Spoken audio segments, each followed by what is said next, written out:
When you're a little boy, the majority of your day is dreaming up new adventures. On Tuesday, you're a cowboy. On Thursday, you're fighting monsters. Maybe on Saturday, you're a superhero. I was no different than other kids. I had a big imagination.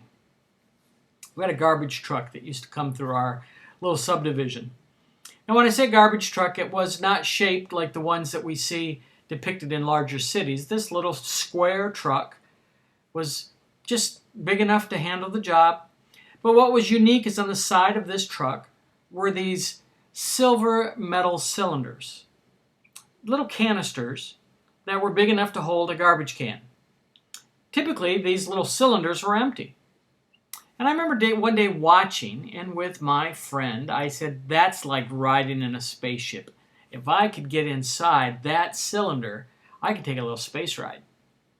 And so we talked about it, and then I decided to do something about it. So I remember thinking, I'm going to get inside that cylinder. I'm going to take a little ride today.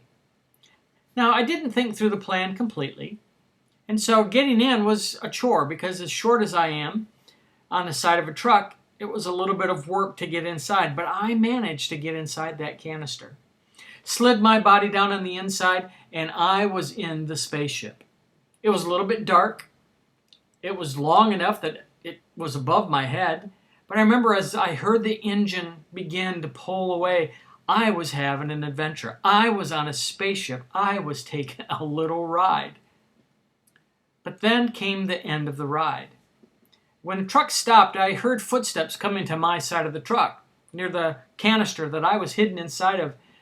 And then I realized that in a minute he was going to look inside and discover me. So I did everything I could to get away. I began to climb out, and the trouble of climbing in was equal to the trouble of climbing out. I was almost out. I was coming out head first. My feet were hanging out the back side of the canister, and then he grabbed me. The garbage man wanted to know what I was doing. Of course, I was accused of being foolish in my endeavor, that this adventure was really not a good idea. I could have fallen into great harm, and it was going on and on and on, why this long boy's adventure should be over now. I remember him saying, "Where do you live, young man?" And then I thought, oh, this is really turning a corner, where now my mom, basically the warden of my life at the time, is going to step into this, and there's going to be even more that is said. So in the innocence of childhood, I lied. Yeah, I lied. I told him that I lived in the blue house as opposed to the green house. I told him that my first name was different than what my actual first name was. And he took the bait and said, "Don't ever do it again, kid." And then he headed toward that home. My buddy and I headed toward the woods to get out of the way.